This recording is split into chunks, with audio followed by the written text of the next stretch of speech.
I think what the prevailing view is which entity is actually going to deliver on my development goals. I think to a large extent, countries want to know, is this investment actually going to create jobs? Is it going to have a negative impact on my environment? Right. Is it going to be a positive contribution to my economy overall? I think countries are far more discerning today, not just trying to attract any kind of investment, but wanting to make sure that the value system that the company brings in is one which is compatible with my views. And so I think that to some extent, the discomfort with investment coming from the South has been one of a value system. Is the value system of this company, and I've heard that in this Mittal argument, particularly quite recently, is the value system going to be one which is compatible with my own country's philosophy? And today it can be that we're no longer just looking for cash to come in to have some FDI, but we want value addition. So is this company going to step to the table with the kind of investment that we're looking for? And so whether it's state-owned or it's not state-owned, I think it's what are you going to do when you come in? If you're going to come into my extractive industry, am I going to go further up the value chain than was the case before? So many countries that have oil and gas, we see that they have no distilleries and or no refineries. Refineries. I'm looking at you. I'm thinking of the champagne. And the rum. No refineries. So they're huge importers of gasoline. Yeah. I mean, you go to a country like Nigeria and you see these huge gas lines in a place like Nigeria. The same is the case in Angola, et cetera, et cetera. So is it that these companies are going to come in and do the kind of development that my government wants to see for our people? And I think that's more what the case is today. But then again, it's a matter of perception, because if you talk about energy, then the local public will say, actually, you're coming in to take my natural resources. Instead, if you make an acquisition or if you buy or make an investment in telecom or in transportation, you can see the effect. You say, actually, that you're coming and you develop the infrastructure, you bring in your expertise and so on. It's just a matter of perception, I'd say. I don't think it's a matter of perception, because if you're coming to take my natural resources, and I don't see the jobs, I don't see the benefits, you are taking the profits out, then clearly I don't see you as a partner of choice. Yeah, exactly. And if I can do it, I will not come to you. Exactly.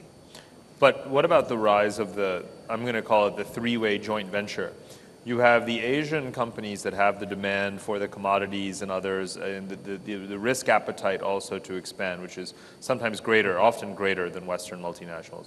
You have the Western multinationals who have the technology, right? The corporate governance, the technologies that host countries want. But you have the host countries now getting smart. To use a to put it bluntly, saying we need to have our own strong local player to make sure that jobs are created, to have the local benefits, and to achieve the technology transfer.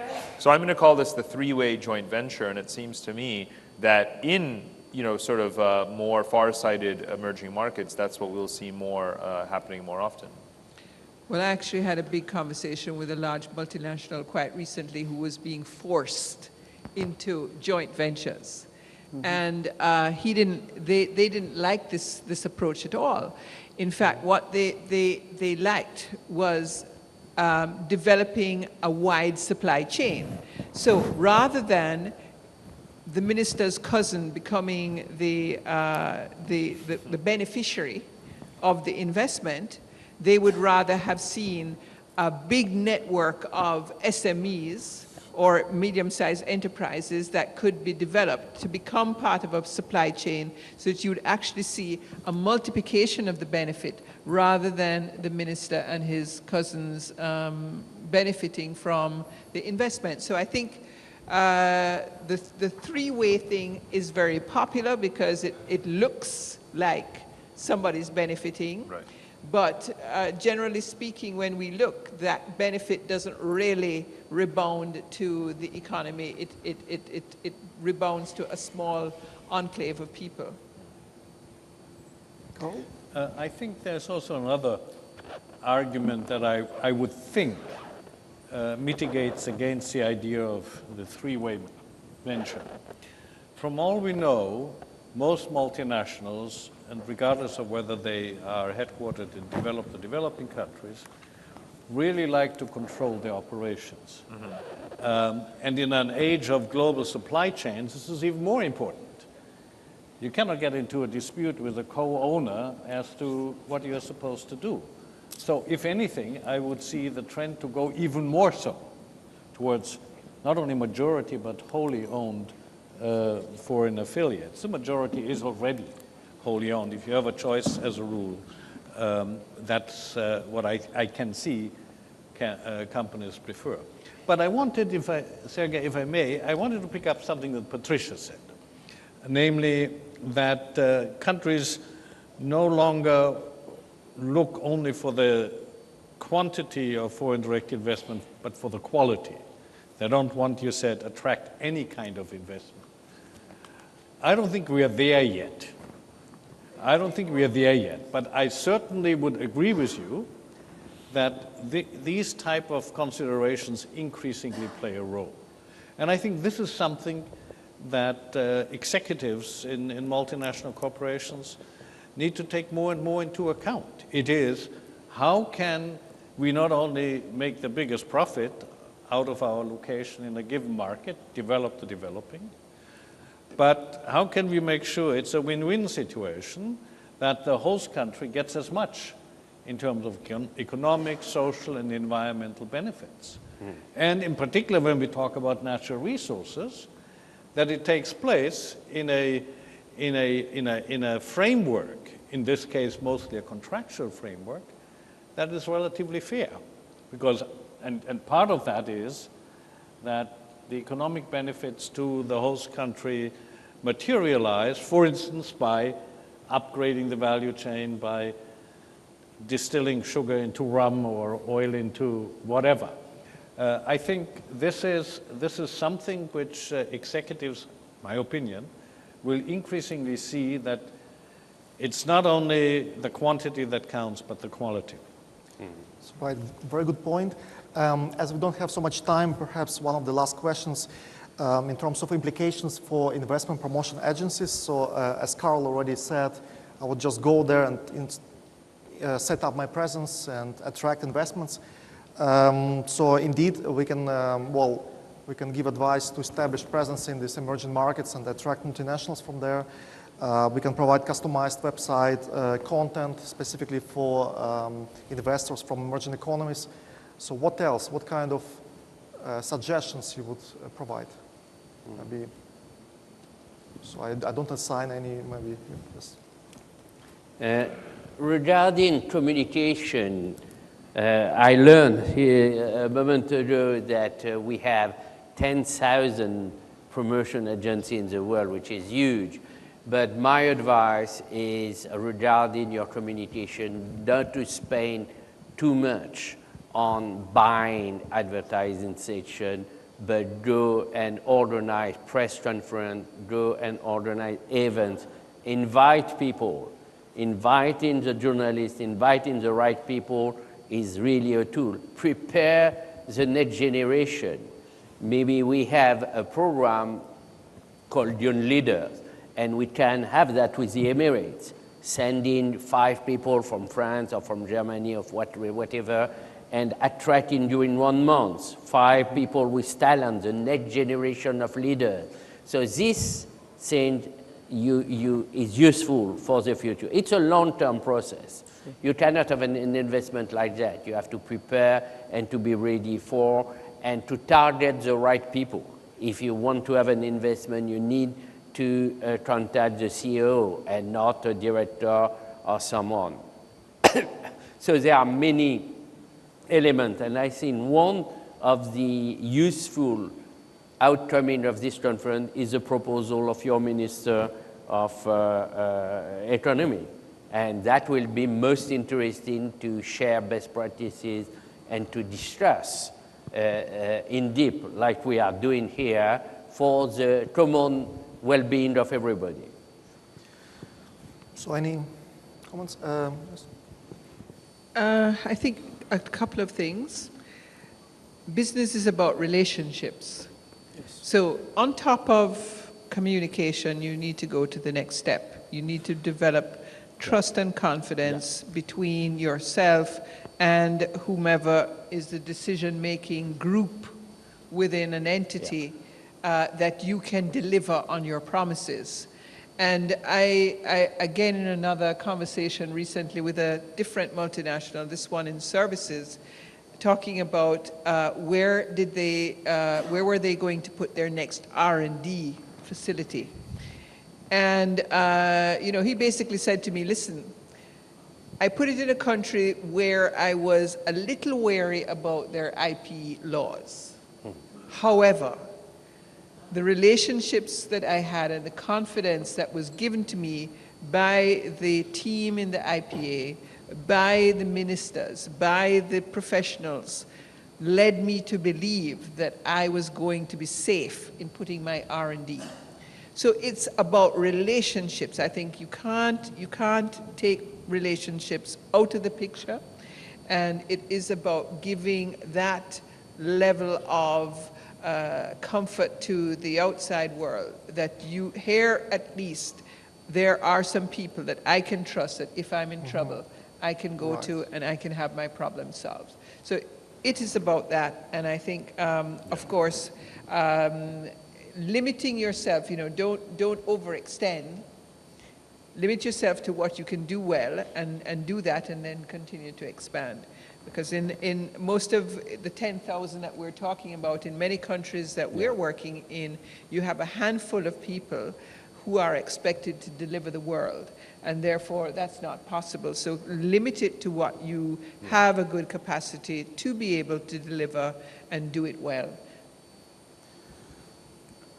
As I cannot agree with you more than regarding the relationship and breaking the imaginary wall that is there. As a host country, Saudi Arabia, we have a lot of opportunities, golden opportunities, with IRR exceeds 20%. So, maybe the knowledge about our country, the knowledge about the opportunities that we have, we are not good at marketing ourselves, but the opportunities are there, and the chances are there, and we welcome you to visit our cities, and thank you very much. Since you ask for suggestions, I would like to reiterate a point I made earlier, and that is to say that emerging markets at this stage really have to look and have to pay more attention to their outward investment, which is really considerable. It's the other side of the coin of integrating into the world economy. Instead of the world economy coming to you through inward investment, you go out and integrate into the world economy with your own companies, including in order to acquire technology and all the rest that you expect to come from inward investment. And there, I think the challenge is that all countries have a policy concerning inward investment, but as I said before, they don't have a policy concerning, as a rule, concerning outward investment. They have no coherent, as a rule, no coherent policy looking at to what extent do you provide information to your outward investors, financial incentives, fiscal incentives, overseas investment insurance. These are all instruments that developed countries have in place, but most developing, the overwhelming number of developing countries has not in place. And that puts emerging market multinationals at a disadvantage. So I think governments of emerging markets in their capacity as home countries have to look and see to what extent they can actually support those of their firms which are actually internationally competitive enough to dare jumping into the foreign market and establish themselves, can they give any additional help in this particular process? Okay, thank you very much. So I think I would give the final floor to Parag just to wrap up, or just, no? Well, I think actually Yes, I would have said exactly what Carl did, because he raises, you know, he makes the points, the factual points in terms of the fact that emerging markets are going to grow, their multinationals are going to reach out, there isn't a strategy around it. And so that's the fact. It's also the warning about the future, you know, a world in which we're not going to see the same rules governing these interactions as we've had in the past. And in fact, of course, there's a subsequent session that's going to deal just with the UAE's multinationals and their role abroad, which I think is one important case study to zoom in on, to look at how those interactions are going to reshape the rules in the future. Thank you very much to all members of the panel. Thank you to you. And we are very sorry for the delay. And I hope you enjoyed the panel and you learned about multinational companies from emerging economies. Thank you very much. Dr. Saaduddin bin Taleb, the Minister of Industry and Trade in Yemen, to say a few words. Please have the floor, Excellency.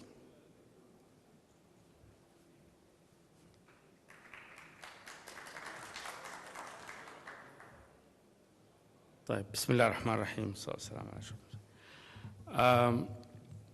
First, I must thank the government and the people of United Arab Emirates for the hospitality and for having us here and giving us this opportunity to present Yemen in its new form, I hope. Yemen is now undergoing a complete transformation from what it was, and the process of transformation or change is still in process. This comes as a development, as a natural development of a revolution that has taken place in 2011 and has actually caused a relatively peaceful regime change in Yemen. Of course, I must say that Yemen is part of the Arab Spring, and we are proud of that. Part of the process is actually for Yemenis to be engrossed, as they are now, in a very wide and very deep national dialogue. And this national dialogue is supposed to reform all aspects of life in Yemen. So it's supposed to reform the government and also, more importantly, the state structure and probably even the values of society. And more importantly, it's supposed to reform the economy. Within a year, by 2014, we're supposed to have a new constitution and a new elected government and a whole new perspective about the economy. All that, of course, was made possible by very serious support by our brothers in the GCC and, of course, also the international community. They are supporting Yemen to deliver a new reality to achieve the aspirations of the Yemeni people. We expect that this change will create a new focus on Yemen's economy, with investment at the heart of that new economy.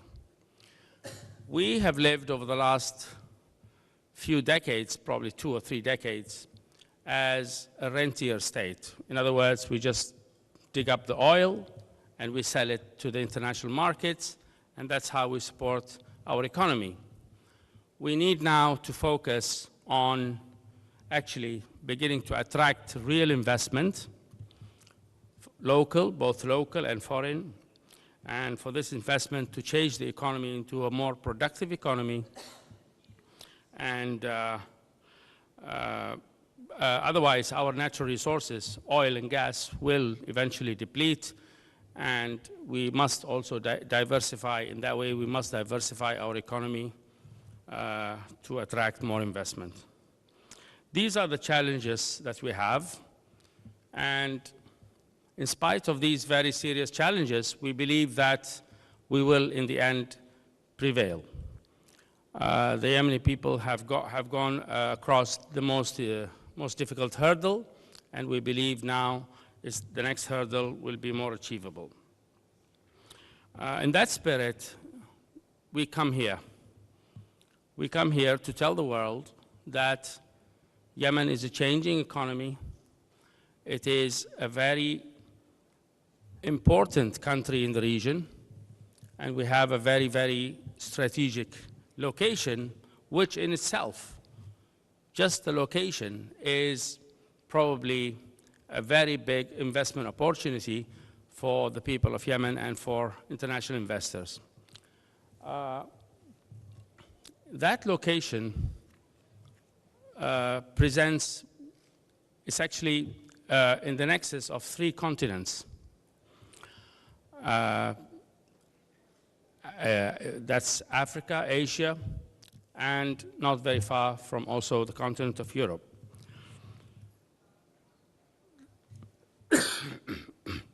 We have a very diversified land and very diversified history as well. And above all, we have a very productive and a very creative 25 million Yemenis, which both provides a market and also a productive capacity. The people of Yemen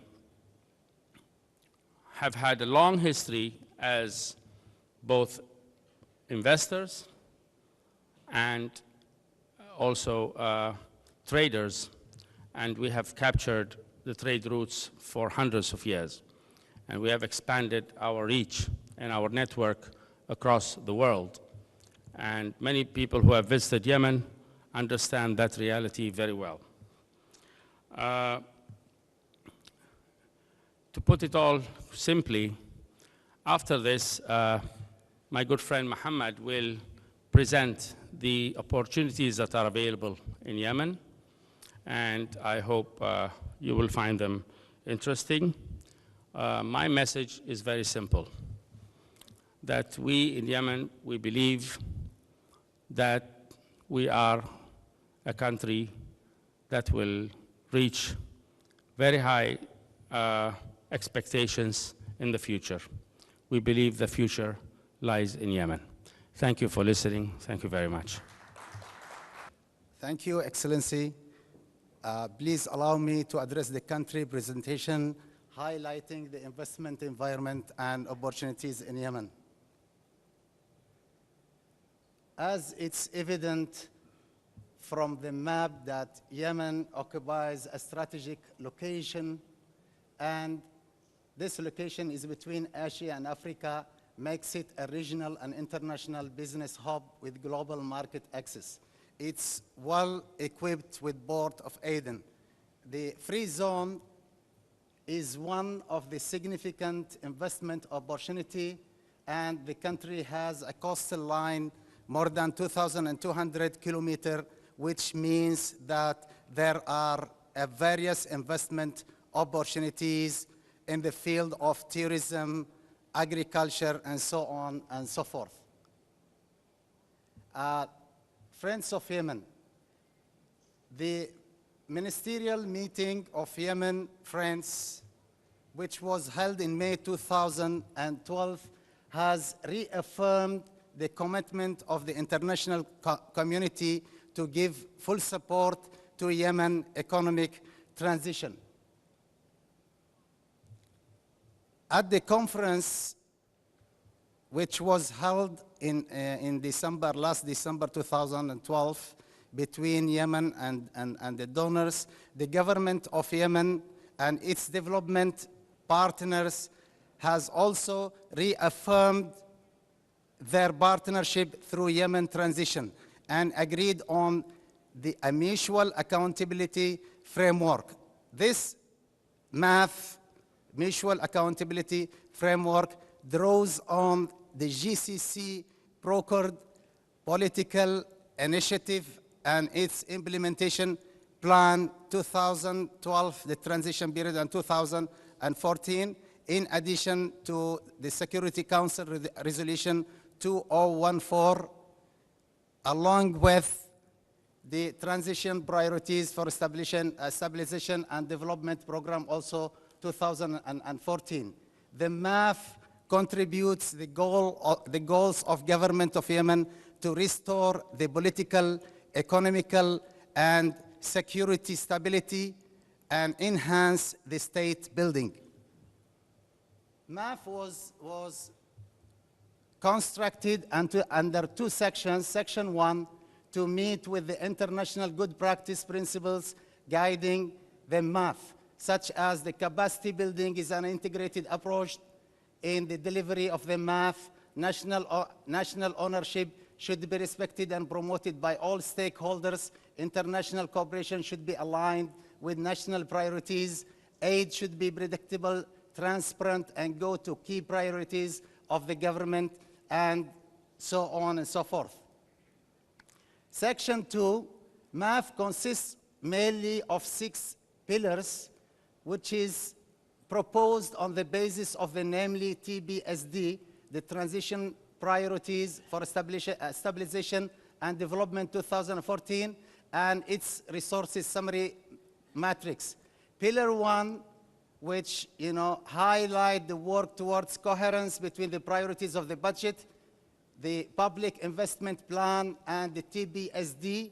And the most significant pillar as economists and investors is pillar number 2, which creates the investment opportunities for youth and women.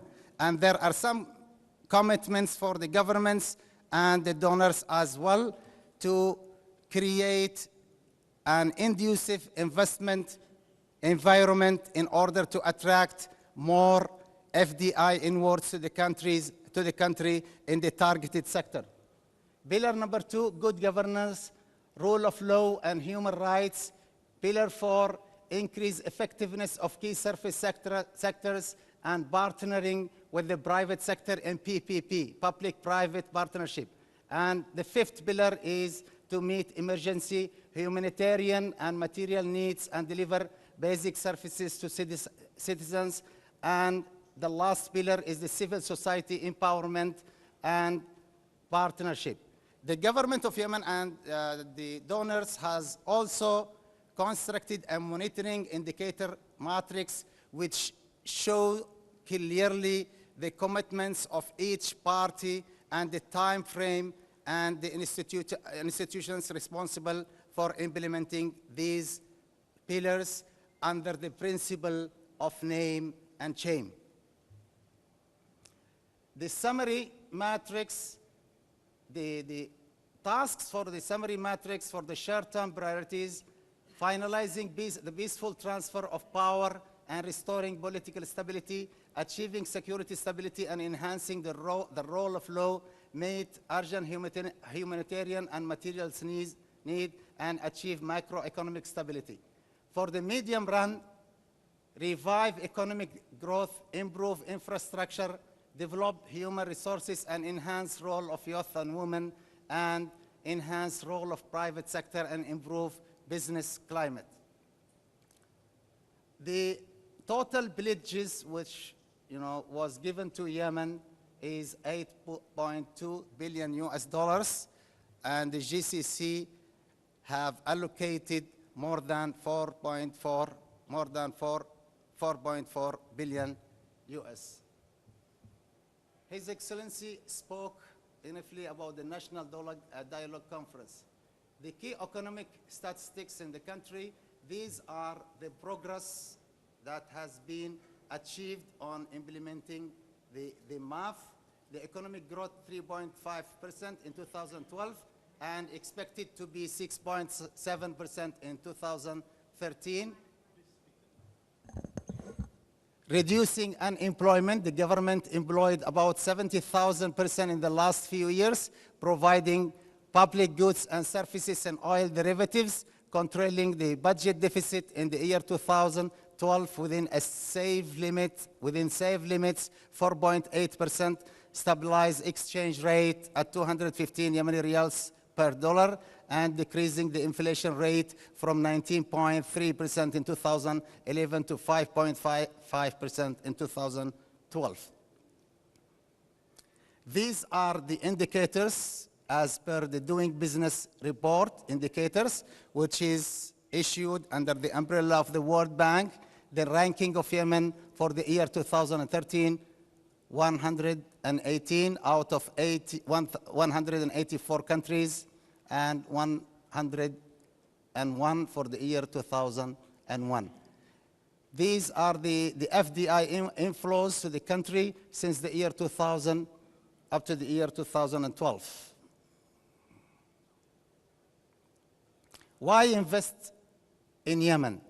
Yemen is enjoying various characteristics such as the availability of local natural resources, oil, gas, minerals, limestones, and fisheries, diversified rains and climate, as it was elaborated by His Excellency the Minister, diverse touristic destination, and also large local market, 26 million inhabitants, a market-oriented economy, attractive investment legislations, low production cost, excellent GIA online services to provide more facilitation to investors in order to give full support and assistance.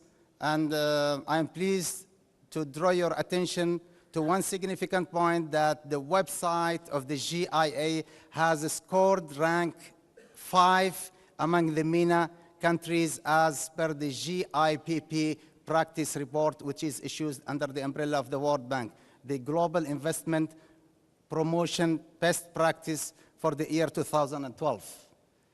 Concluding 44 PITs, which constitutes a legal framework to encourage and protect investment beside the investment legislations in the hosting countries.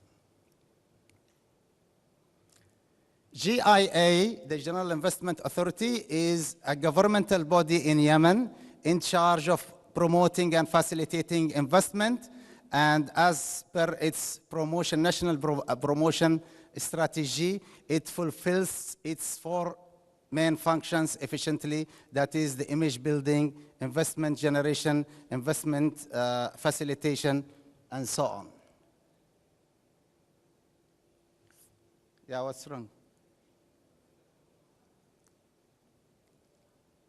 Cancel.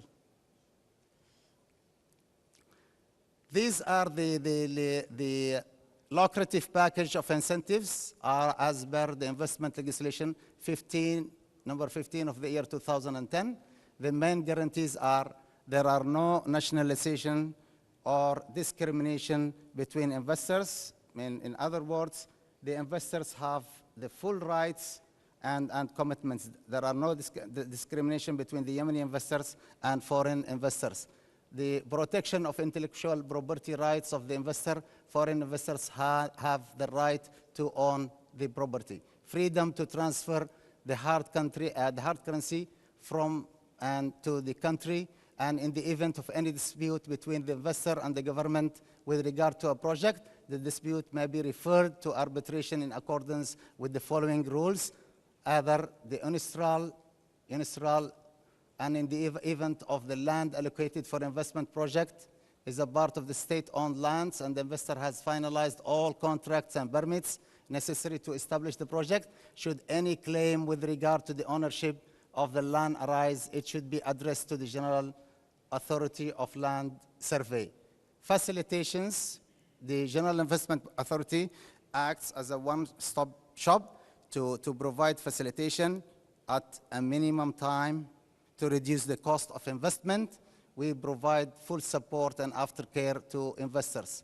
The exemptions are for the fixed assets and also the income tax exemptions are awarded to the investors as per the custom and income tax legislation.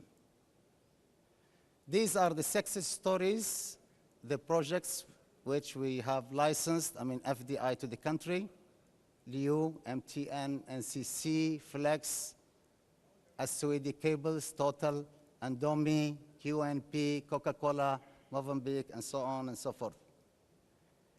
Snapshot of testimonials by foreign investors.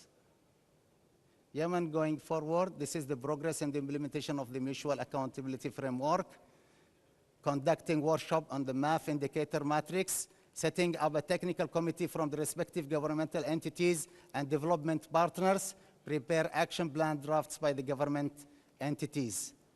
This is for Pillar 1, the formation of a technical committee from MOBIC, Ministry of Industry and Ministry of Planning and International Cooperation, and Ministry of Foreign Affairs, conducing 2 workshops for members of the technical team in Taiz and Sana'a, supported by GIZ, prepare action plan for harmonization of the PIP and the budget, and TPSD, initiate a dialogue with International Monetary Fund.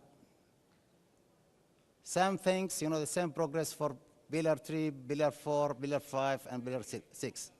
Recently, an executive board was established to meet the following goals: setting a clear vision to accelerate the absorption of donor pledges, support implementation of the Mutual Accountability Framework between government and donors, enhance coordination between the respective entities, strengthen follow-up monitoring process of development project funded by the donor pledges.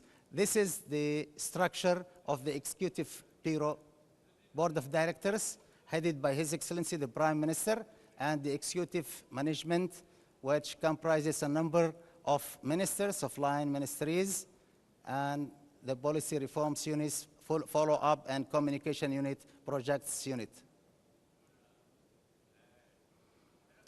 The country has various investment opportunities in targeted sectors. This is the free zone in Aden, industrial zones in Aden, Lahj, and Hodeidah, and other investment opportunities in the manufacturing field, oil and gas, minerals, tourism, infrastructure, others. Thank you so much.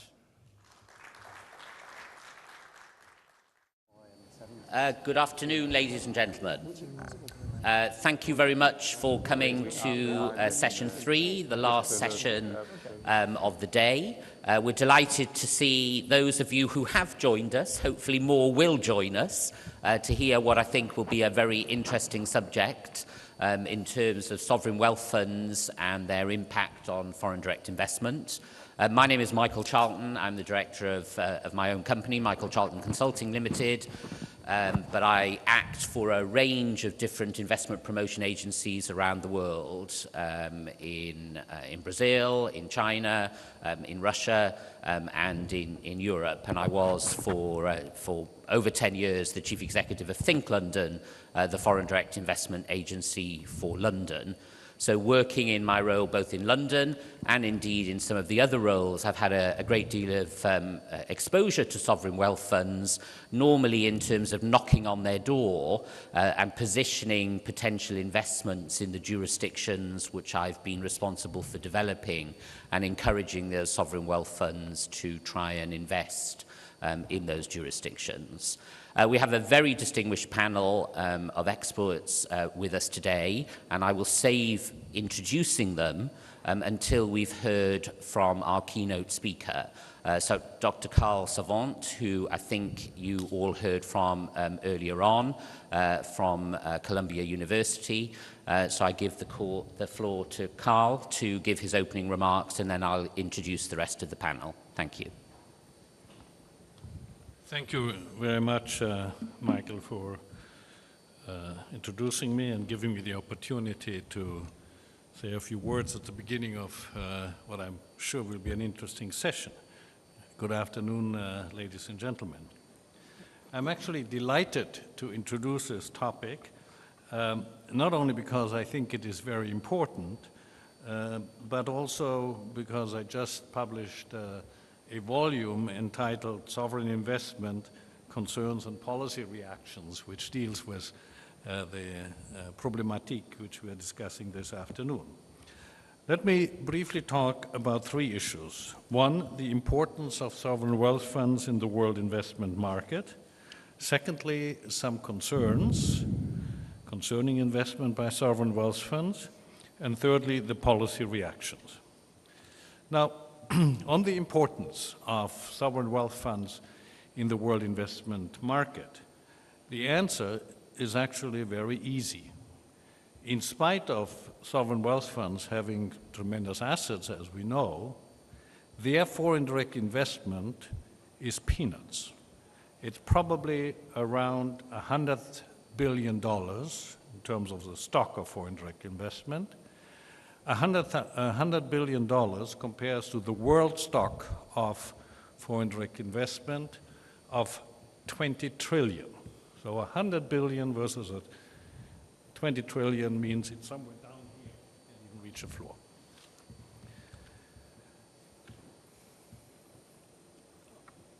Of course, if you make the net wider and you include in this figure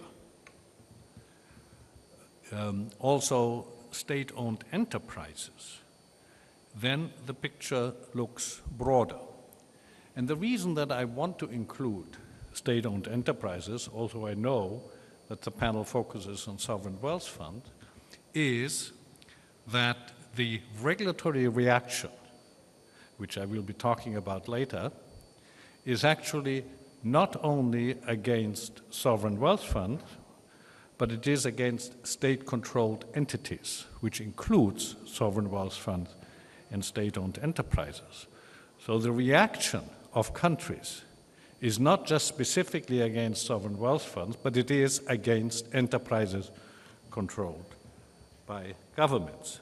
But please keep in mind, I'm just talking about foreign direct investment, and foreign direct investment is defined as investment which gives a foreigner 10% or more of the share in a company and a lasting interest in controlling this particular company. Now, this is the situation at the moment. The situation, however, may change. And the reason is that the potential of sovereign wealth funds for foreign direct investment, for undertaking foreign direct investment, is considerable. And it is also in reaction to this potential that some of the regulatory reactions have taken place. Foreign direct investment by state-owned enterprises, on the other hand, is already quite substantial. Foreign direct investment by state-owned enterprises amounts to approximately $2 trillion, which is a substantial amount of money in terms of the stock of such investment. It is, however, and this is important too, it is, however, mostly controlled by state-owned enterprises headquartered in developed countries. Approximately $1.4 trillion are assets, foreign assets controlled by state-owned enterprises in developed countries, while about 400 billion are controlled by state-owned enterprises headquartered in developing countries. both sovereign wealth fund and state-owned enterprises, or state-controlled entities, as I call them, and the reaction, especially in developed countries, is pretty much formulated in regard to both this type of state-controlled enterprises. And the reason that sovereign wealth fund and SOEs continue to get attention is a concern, or the number of the concerns that a number of governments have in this respect. So let me talk briefly about concerns, and I want to focus on two, because they have been at the forefront of the discussion. The first one is information. Simply information, and I'm now focusing on sovereign wealth funds, but the same thing could apply to state-owned enterprises, as to what are their strategies, what are they up to, how are they being run, who runs them, are they primarily commercial entities or political entities, and so on and so on.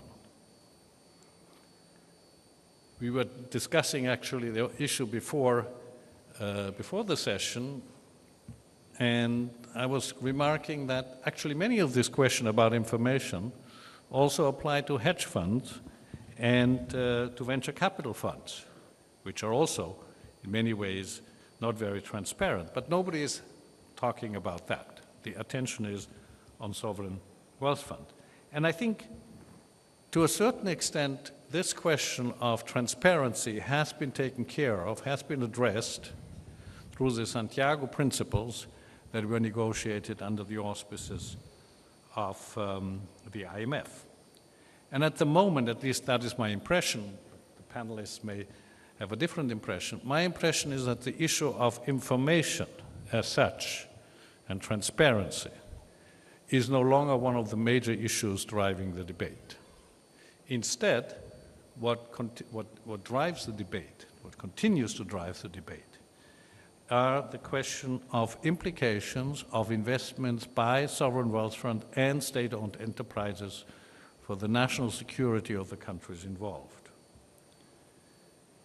And I think this is particularly important in the case of sovereign wealth funds that are headquartered in countries that are seen as potential strategic competitors, meaning China in the case of the United States, or that are not necessarily considered as friendly countries or strong allies, perhaps Russia, perhaps some of the Arab countries. And the source of that concern is precisely to what extent are sovereign wealth funds and state-owned enterprises tools of the government? Are they after our technology? Do they undertake spying? And so on and so on. These are the questions that are being asked. And one example is, in the case of the United States, that when a Chinese firm tried to establish a wind farm on the West Coast near a military base, that project was actually vetoed by the president. The first veto of such a merger, and it was an acquisition, in 22 years, and only the second in the history of the Committee on Foreign Investment in the United States. So I think national security is a key concern, and this concern is embedded in a broader political considerations. Whether or not these concerns are justified doesn't really matter, because they are reflected in the regulations that countries have adopted. And let me turn to this topic very briefly. A number of countries have indeed put laws into place or regulations, or have strengthened existing laws and regulations to deal with mergers and acquisitions by foreign investors, including sovereign wealth funds, typically giving special attention to state-controlled entities, again, including sovereign wealth funds.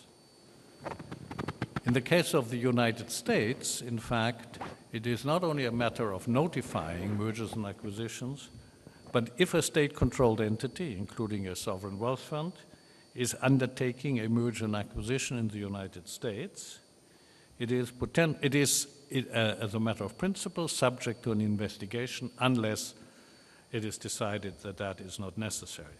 And I made already reference to the Rawls case, which took place in September of last year, and which incidentally is an ongoing case in the courts of the United States. But the US is only an example. There are other countries that have strengthened their laws and regulations concerning state-controlled entities, including Australia and Canada, Germany. China has introduced a screening mechanism, and Russia. Incidentally, there is an issue to take into consideration, and that is that actually the administrations in those countries seem to be more relaxed about inward investment, inward mergers and acquisition by state-controlled entities, but the parliaments are not. And to a certain extent, the reaction of governments is precisely to take that into account. So to give you an example, since we're in Dubai, when Dubai ports sought to acquire the leases for a number of ports in the US, which were already held by another foreign company headquartered in the United Kingdom, the administration had given green light. But Congress passed a resolution overwhelmingly saying that this particular deal should not go ahead. And indeed, it did not go ahead. So there is a bit of a divide between the administrations, and you could probably argue the same thing in Germany and in Australia and in some of the other countries. There is a bit of a divide between the administrations in these countries on the one hand and the popular perception of these countries or in these countries on the other hand. But the reaction is not only confined to the national level, but also increasingly reaches the international level. I have already made reference to the Santiago Principles, which focused on transparency. The latest battlefield, if you want, takes place under the heading of competitive neutrality. The principle of competitive neutrality, which we know from the domestic regulatory context, basically says that no firm should receive special treatment or special privileges on account of its ownership, meaning that state-owned enterprises or sovereign wealth funds should not have any particular privileges in terms of undertaking their activities. And this concept has been transposed into the international sphere, where the issue is whether these entities, SOEs and sovereign wealth funds, when investing abroad, have some advantages that private investors don't have. The issue came up years ago already, for instance, when CNOOC from China, an oil company, tried to acquire Unocal of California. And one of the points that was made is that the Chinese company would actually benefit financially, would be supported financially by the Chinese government in this particular acquisition.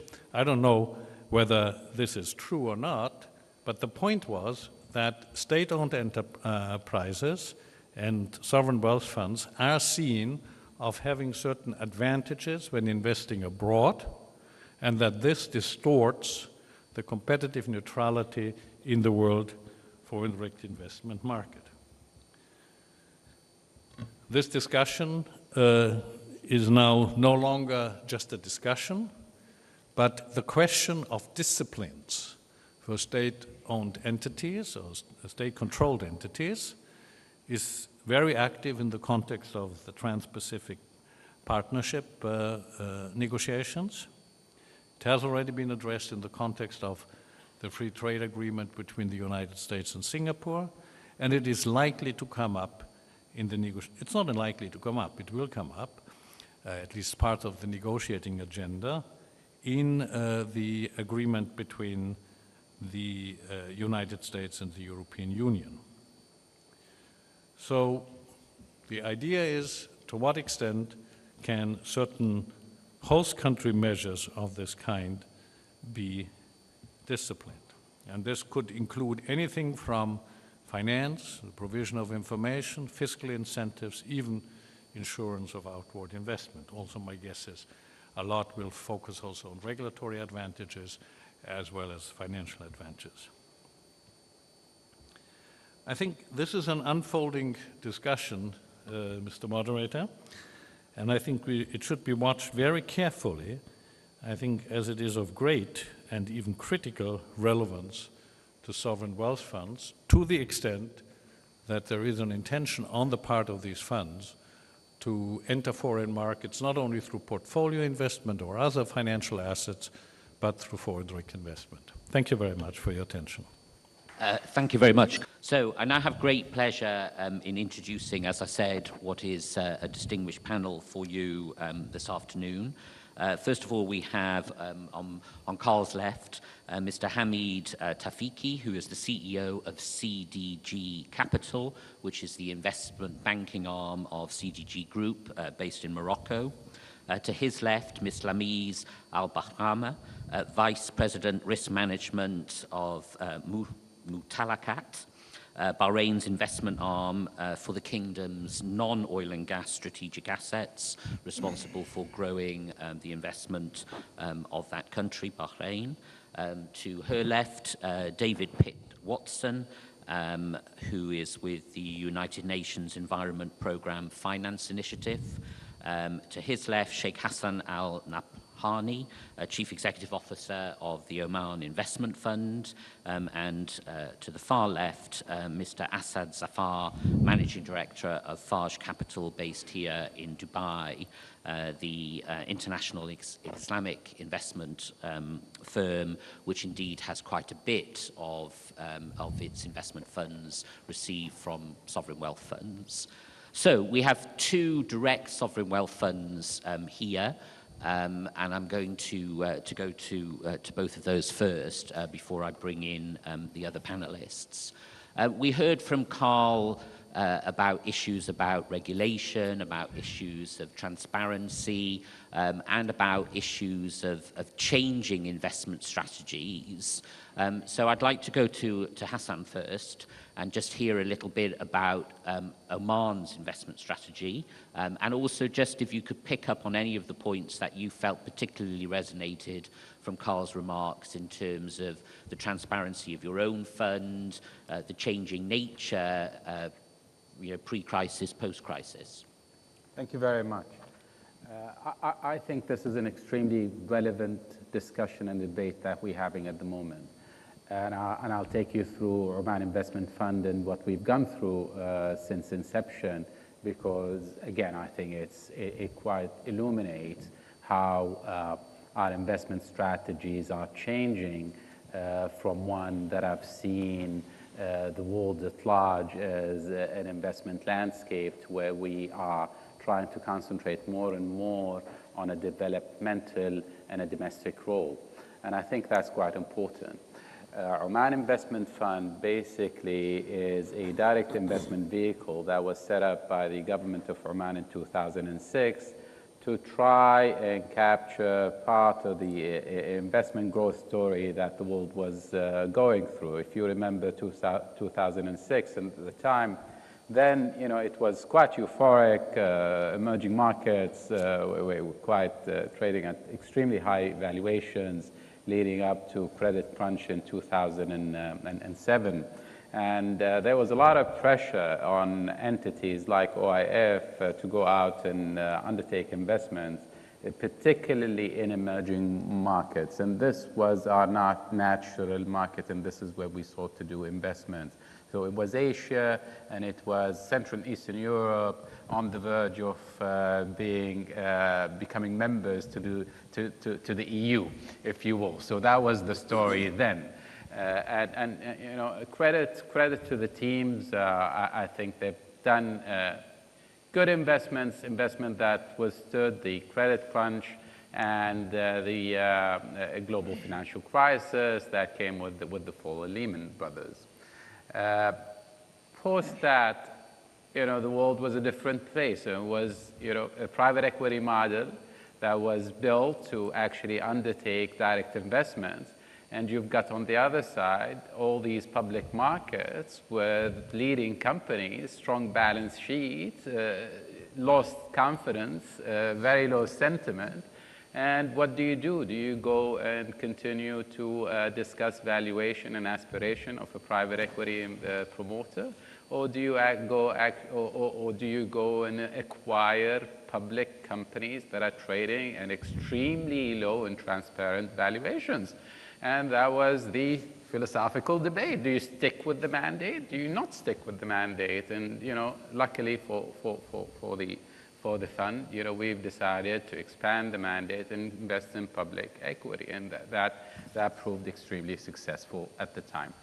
And with public equity came real estate. When everybody was withdrawing their money in the first quarter of 2009 from a city like London, Oman Investment Fund decided to go into London and kickstart that market. And again, that proved extremely successful.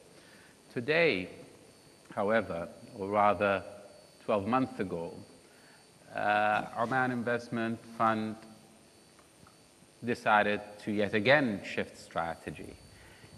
You know, we've all experienced so-called quote-unquote Arab Spring. We've all gone through it, that have brought us into quite significant local and domestic pressure that have highlighted certain issues that needed to be addressed. And Oman Investment Fund, a state-owned enterprise, yet have acted always in a commercial manner. And I, you know, need to underline and emphasize here that, you know, whatever, you know, for us, the definition of strategic is returns beyond normal. That's it. There are no other definitions. So it's always commercial, it's always return, it's always that kind of discipline that needs to be maintained. So we've shifted to the local scene, and what we tried to do is, again, living in a very competitive world, living in a global setting with no protectionist agenda whatsoever, no boundaries to be erected. We've decided to identify our core sectors in which Oman can play an important and pivotal role given the underlying growth drivers of the world. And we've identified a number of sectors that we think we would like to invest in for commercial, return-driven investments, and we would like to become a catalyst to the private sector, not compete directly with them, but you know, and here, you know, being in Dubai, I need to compliment Dubai for whatever they've done. It's a beautiful city. It's a city that was built on the basis of a strong strategy and a strong vision, and I think they're an example to be looked at and learned from. And I think whatever you do, you need to be competitive and try and complement. Thank you very much. Thank you very much. And Lamiz, you mentioned to me before we came up on stage that not all sovereign wealth funds are created equally. Just talk to me a little about that and the strategy of Bahrain and your particular fund. Yes, certainly. I'd like to thank you for inviting me here to start with, and it's a pleasure to share Mumtalakat's story and to illuminate you guys on some of the objectives and strategic direction that Mumtalakat is taking currently. I'll start from the beginning. Mumtalakat was set up in 2006, and it was tasked with managing and developing the government of Bahrain investments in the non-oil and gas sector. And to that end, we try to create value and develop opportunities in that sectors, within our portfolio companies and within the sectors that our portfolio companies work in. Recently, we have also expanded our mandate, and we're trying to look at also new sectors and new industries and new ideas that will bring economic activity to Bahrain with a sound commercial basis. When I was talking with you, David, I've mentioned that not all sovereign wealth funds are created equally, yes, because each one of them has a different objective and has different, let's say, circumstances that is built around it. For example, there is no way that Mumtalakat can be compared to an ADIA. We have a different philosophy, we have a different strategy, we have different stream of funds that come in, and while some funds are set up with the objective of diversification and, let's say, capital preservation, diversification overseas, some funds are mainly there to reinforce some of the governmental policies and to help in that direction. Mumtalakat does not have access to any direct investments stream of funding that comes from the government. We rely on the dividends we receive from our portfolio companies. And because of that, we have a certain amount of funds that we really have to think very hard and find the optimal opportunity for it, where to put it. Currently in Bahrain, we find that we have low-hanging fruit is investment in Bahrain. We understand the market. We'd like to, just like the story of the Oman Investment Fund, we'd like to create activity there. We'd like to develop new sectors. We have the funds, we have the expertise, and we find that there is a lot of potential locally and in the GCC, so we're currently focusing on that. This does not preclude the fact that we're looking for international opportunities. If something interesting comes across, certainly we'll look at it, but currently we feel that our focus is really domestic, just because there are a lot of opportunities that can be developed there. Great, thank you for that introduction. And just one quick follow-up question. Has that strategy changed since the crisis? I mean, were you more outwardly focused prior to the crisis and are now looking much more domestically because of that low-hanging fruit, or have you always had that strategy? No, I would say absolutely. It is in response to the crisis as well. The post-crisis, I think everybody looked at their strategy and whether it makes sense or not. And for Mumtalakat, we felt that at this stage in our journey, what we are aiming for is to be really the choice partner for companies that want to set up in the GCC or the wider MENA area, and they find that there is value in these markets and they want to access these markets. So we think that Mumtalakat will be a good partner with them to access that market. Thank you. As Carl mentioned in his remarks, I mean, the level of foreign direct investment by sovereign wealth funds is still very small. I think he mentioned the figure of 100 billion. UNCTAD claimed it to be 125 billion, but either way, relatively small figure considering the $5 trillion of assets under management by sovereign wealth funds. Hamid, what difference have you seen in terms of strategies, both in terms of developed versus developing markets and also in terms of sector strategies pre- and post-crisis?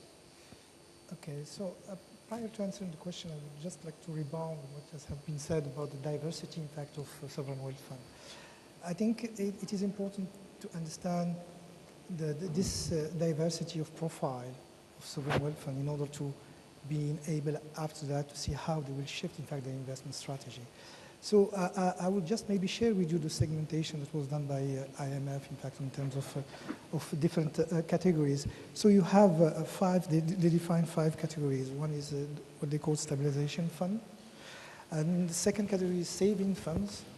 The third one is reserve investment fund. The fourth one is development fund, and the last one is contingent pension funds. So they behave differently. And sometimes even you have sovereign wealth funds that are a mixture of these categories. So you can have also for sovereign wealth fund different objectives. They can have as a primary objective investment, pure investment, or development. So, and it depends on the secondary objective within each. They can end up being just a development agency or policy supporter or pure asset manager if they invest and have in mind only risk return. So I think it's important to have this in mind in order to understand how they shift. So what's happened, so you have before the crisis and after the crisis and for sovereign wealth fund. So I think the crisis in 2008 bring a lot of changes in terms of first the way banks that were involved, or commercial bank or large commercial bank were involved in financing asset-based project financing infrastructure. So the constraint of Basel III, for example, is pushing banks, in fact, to move out from this type of financing. So this is one important things to keep in mind, and we will see how sovereign wealth fund can seize this opportunity, in fact, to invest in this area. The second one is really the change in the global, in fact, economy and the way some of the developed country now facing problem, Europe being the first one, in fact, and the way that the new engine of the global economy is moving east, and you have the importance of emerging markets. So this is something which is important, and it's here to stay for I think for the coming 5-10 years. So this in mind, I think the sovereign wealth fund will, my view is that they will see in the first deleveraging of commercial bank from long-term, in fact, financing an opportunity, meaning that we already start seeing them, in fact, coming to investment in infrastructure, and I think we'll see them more in a lot of other project financing. And to do so, I think they have here an opportunity. It's something which is in terms of diversification in their portfolio. It brings diversification. It's a clear asset class which is quote unquote, if you can call about the correlation, it adds value to their portfolio. The question is the expertise, I think, and also the instrument that they need in order to be able to invest in this market. So we start hearing, for example, development of project bond, which is something that sovereign wealth fund or long-term investor can in fact invest, but this needs to be tested, needs to be created. I think some people are working on this kind of instrument. So this for me is a shift. We will see in the commercial bank leaving this type of investment. Development bank are trying, in fact, to do what they can do. And I think we saw them for the last 3 years being pretty much involved, in fact, in a lot of development finance and project financing, but it's not enough. I think that sovereign wealth fund will have to come in, and this is, for them, it will enable them to source alpha in mature market. And second one is sourcing alpha in emerging market, and not only of the BRICS, but other developing countries. The question is the way they invest in developing countries is and will be different from the way they invest in mature markets. And the question we can ask ourselves is how, in fact, they can invest in developing markets. My belief is that they will have to go through local partner, institutional partner, to co-invest with them. And my belief is that sovereign wealth fund can also bring value by investing in developing countries. And we were discussing just before this meeting about the social responsibility, and this is something which I think if we use it the la bonne dose, as we say in French, not exaggerate on this, I think we can add value in developing countries. And just asking all of the panelists really just to pick up on the point that Hamid made, to what degree have you seen sovereign wealth funds beginning to get very active in partnership because the nature of their investment strategies is changing? Any views from anyone? Hassan? Sure. Sorry, go ahead. Well, our model have always been a very modest model. We've always believed in partnerships. We've never portrayed ourselves as holders of expertise in each and every sector, in each and every geography. We always partner up with people. And that's the way we're a direct investor, but we always sourced a local partner with local indigenous knowledge in the sector and industry that they work in and in that country.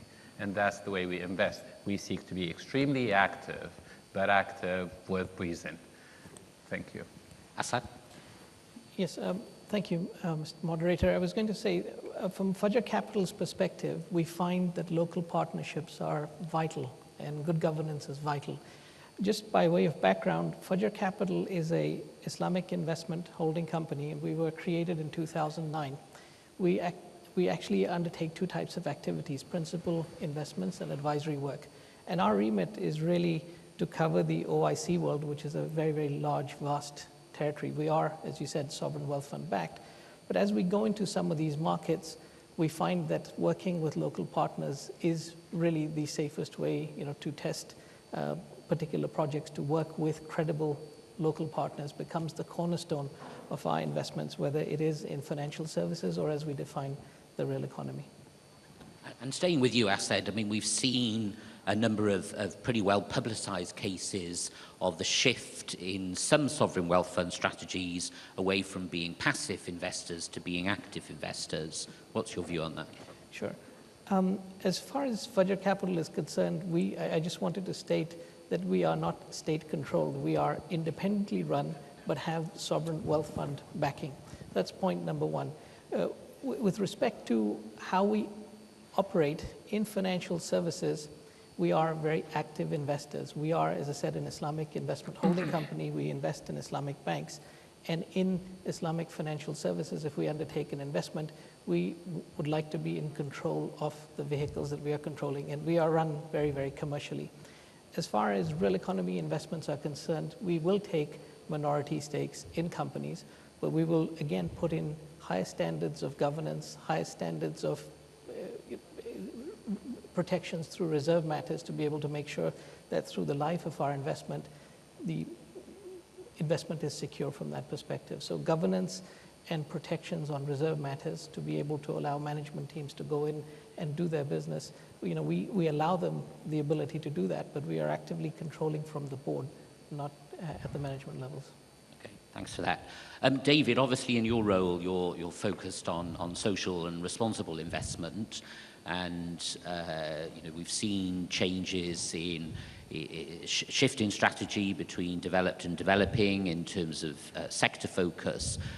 What's your view? And obviously we heard from Carl a lot about some of the concerns around sovereign wealth funds, particularly around governance and transparency and the motives of the sovereign state behind some of those investments. I mean, have sovereign wealth funds played their cards right in terms of the investment strategy that they've adopted to date? Yeah, I think there's a question there, Michael, which was raised by some of the issues that Carl was raising.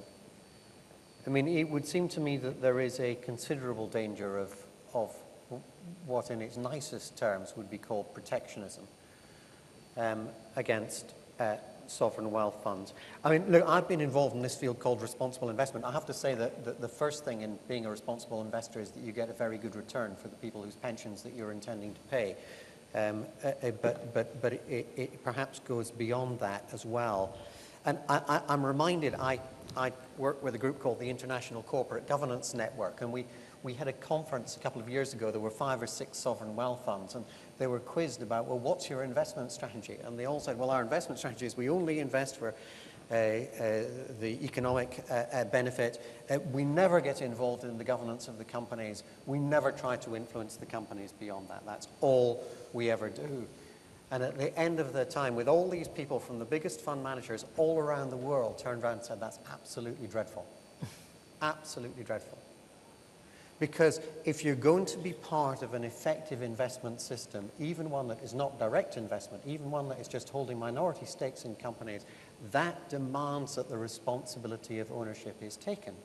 Because if we don't have that responsibility of ownership taken, we'll get ourselves into deep trouble.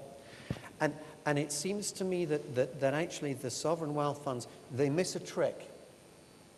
Especially the sovereign wealth funds that are not themselves from Europe or from North America. So the Norwegian oil fund would be considered to be the best possible investor that you could have in your company. CalPERS, it's part of California. Ontario Teachers, ABP, which is the Dutch Civil Service Fund.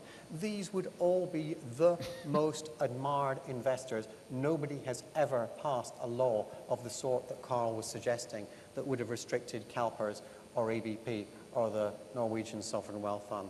And they should not be passing laws against sovereign wealth funds that come from the Gulf either. But if we want to make sure that that does happen, I think it does require an embracing by the sovereign wealth funds around the world of what is now a movement of responsible investment. UNEP Finance Initiative would be one. There are many other sorts of organizations that get involved in that. And I would suggest that doing that now and doing it early and doing it in a managed, sensible but determined way would actually get us into a better place in 5 years' time, where clearly Carl can predict that we might be in quite a difficult and highly protectionist position if we're not careful. Can I ask the two funds represented on the podium to comment on that? I mean, do you see yourselves moving in that direction, or do you feel you're already there? On being active, we've always been a direct investment, and I think you've captured it exactly right. Whilst we do not necessarily always seek to be in a control position and determine the destiny of the company, but we always reserved our position in quite clear-cut protections, reserved matters, and what have you, good representation on the boards. And so governance have been extremely important for us, will continue to be important for us. Mind you, we're one of the funds of Oman, we're the direct investment fund. Okay, so there are other entities and other vehicles that have taken passive roles in the past, and I'm sure they would be extremely supportive of initiatives like yours. Lamis, do you want to comment at all? Sure. In Mumtalakat, our aim really is to be a controlling minority shareholder.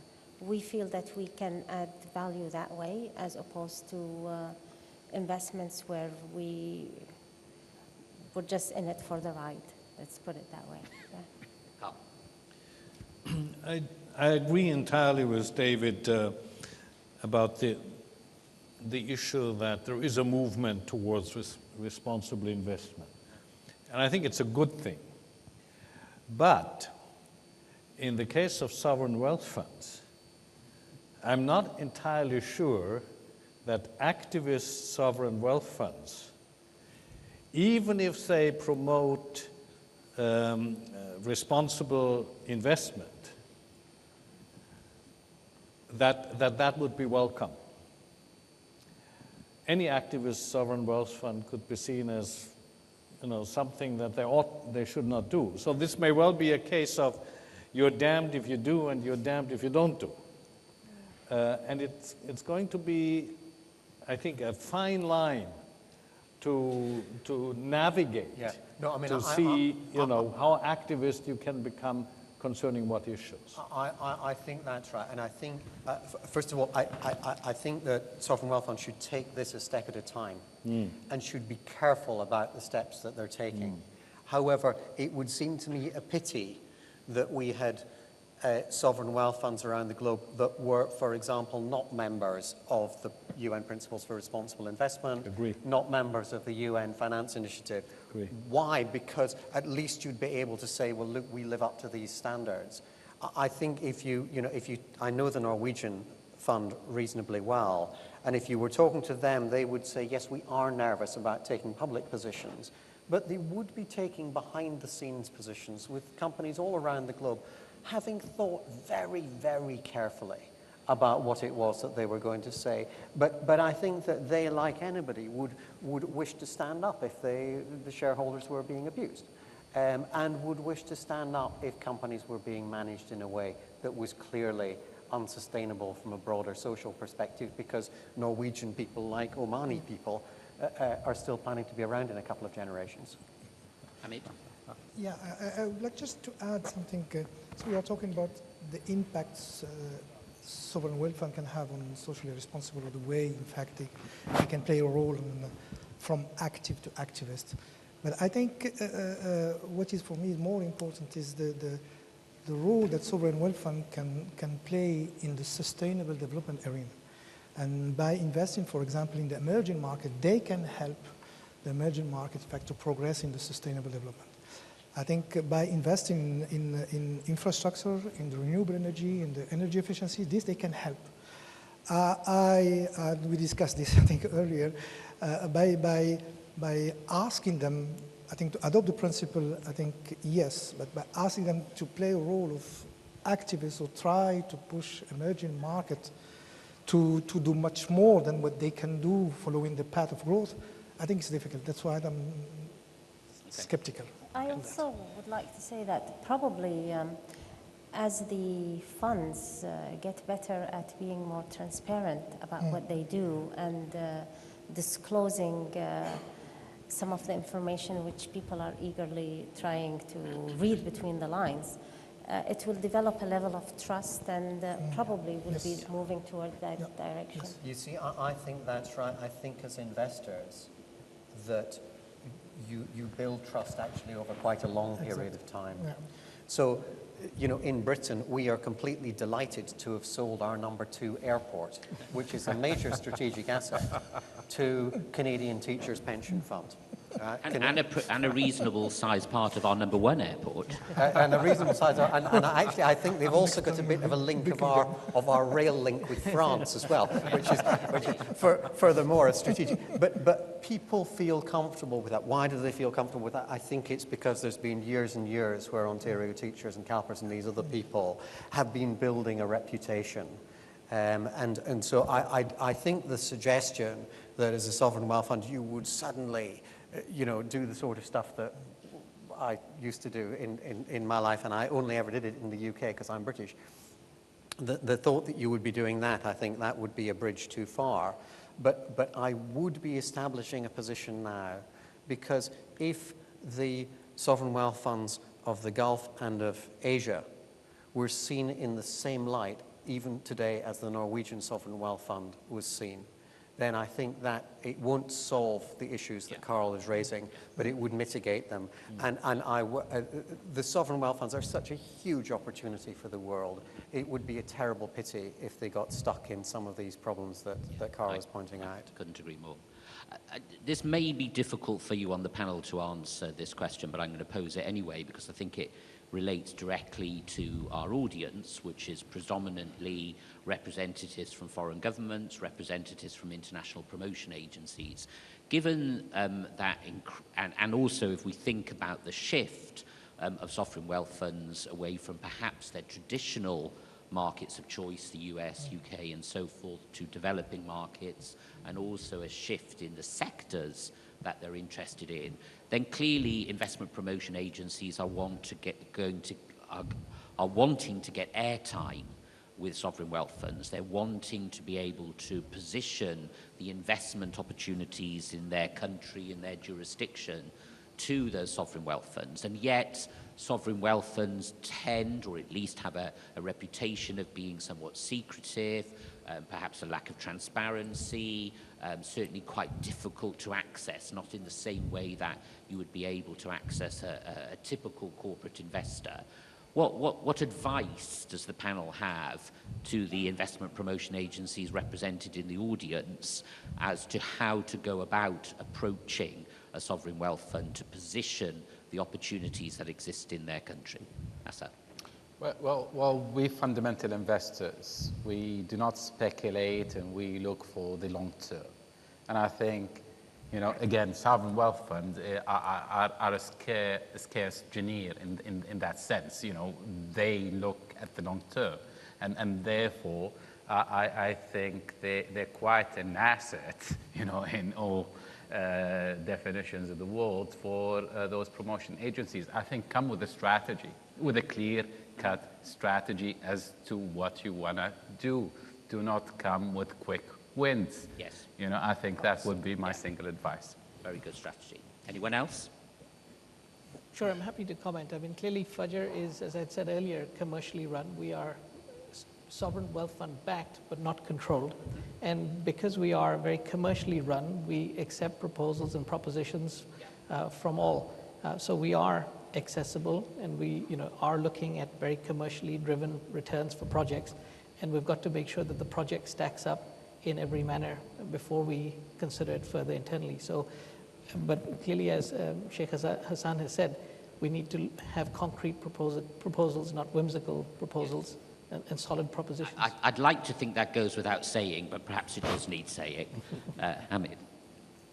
I think what is important for an investor in general, foreign investor, and particularly for sovereign wealth fund, I think not only they want to know if they can invest, but they want also to know if they can disinvest and they can get back their money. I think it is important, in fact, when they discuss with whatever development agency and so forth, to be reassured that in fact there are no restrictions if they want to.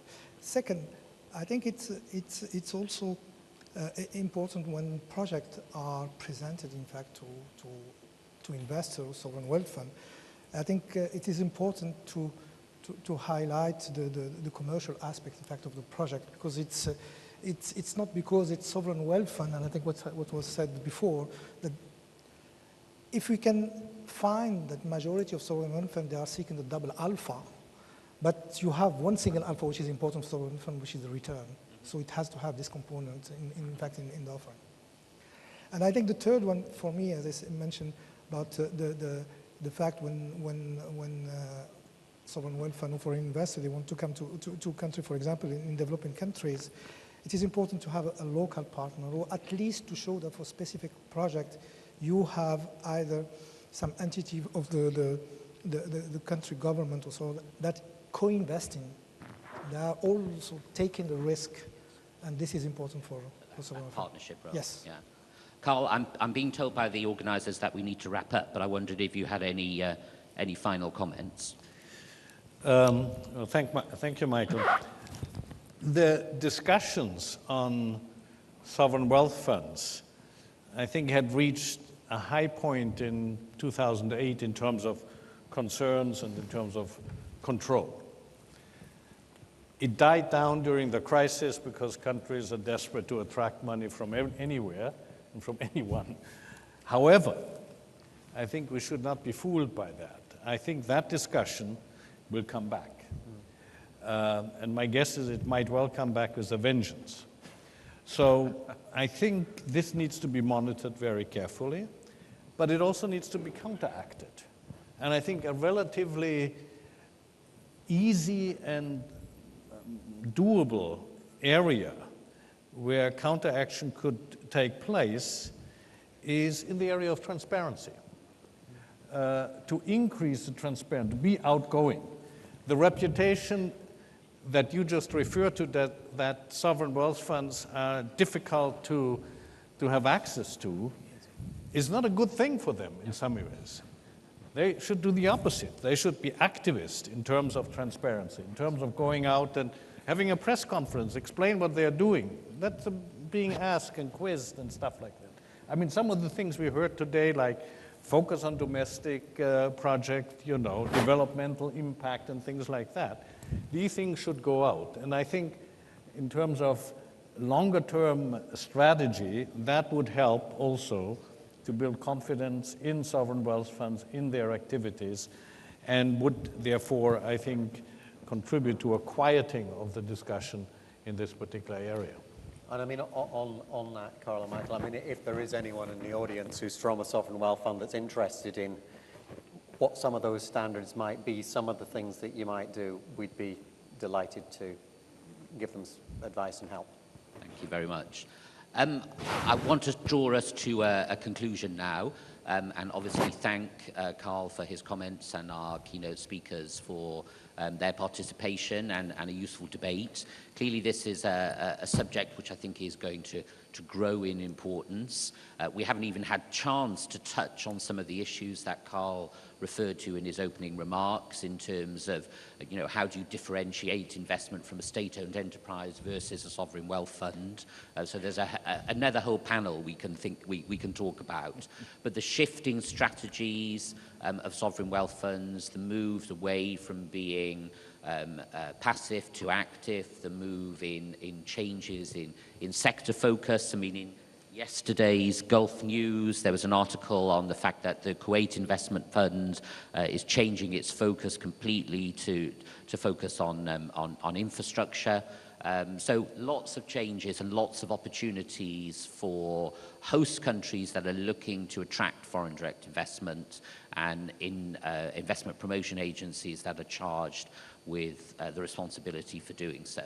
So I'd like you to please join me in the usual way and thank our panelists for their participation. And we really appreciate you staying beyond the advertised close of the session to participate with us. And please come and talk to us if you'd like to after the conclusion of the session. Thank you very much.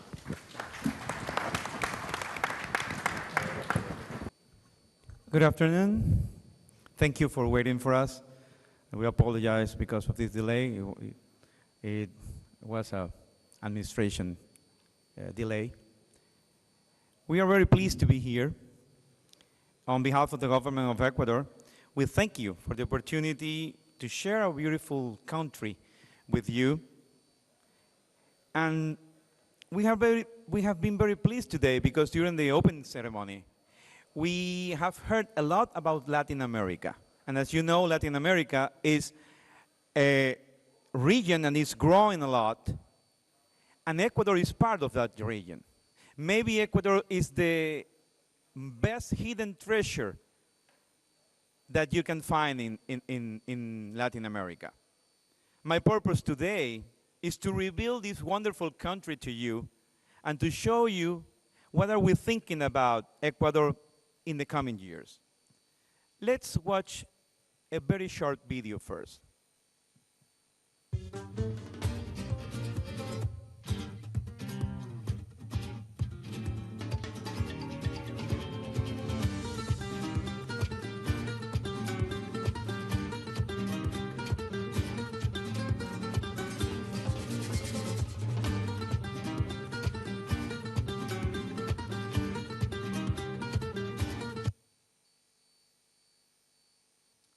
Where is Ecuador?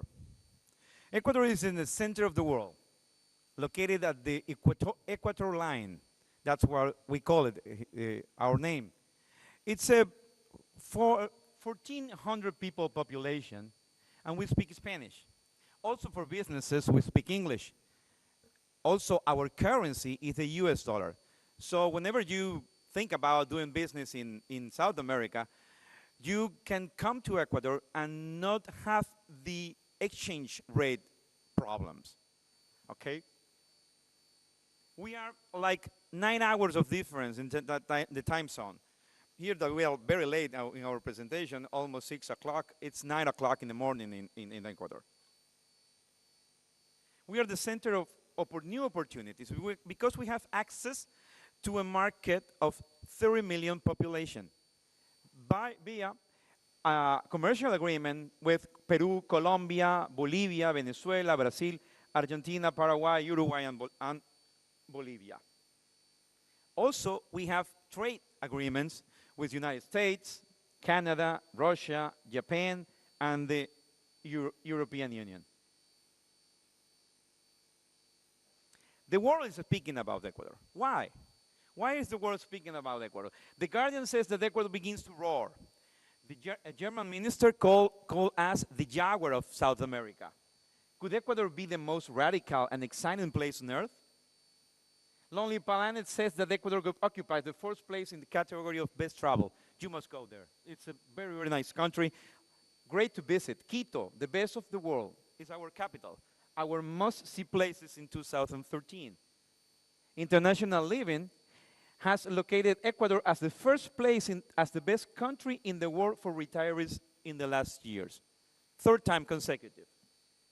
FDI magazine have elected Quito and Guayaquil as one of the top 10 major American cities for the future in 2013-2014. And why is that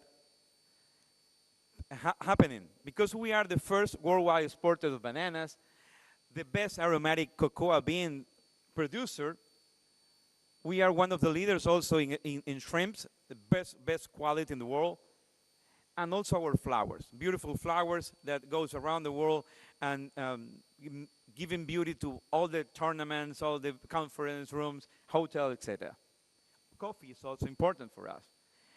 What we have been doing those years, we have been preparing the country to receive the foreign investors.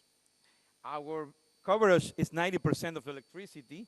We have a rate of 1.04 phones per inhabitant, 20 airports, 4 international, 11 domestic, 5 local, 4 main ports, commercial ports, from oil, bananas, trade. And also, we are very good located, geographically convenient for everyone in South America. We are just 1 hour to Bogota, Colombia, 1 hour and a half to Panama, 1 hour and a half to Lima, Peru, Caracas, 2 hours, Costa Rica, 2 hours, 4 hours to Miami. So the world is very close to the center of the world.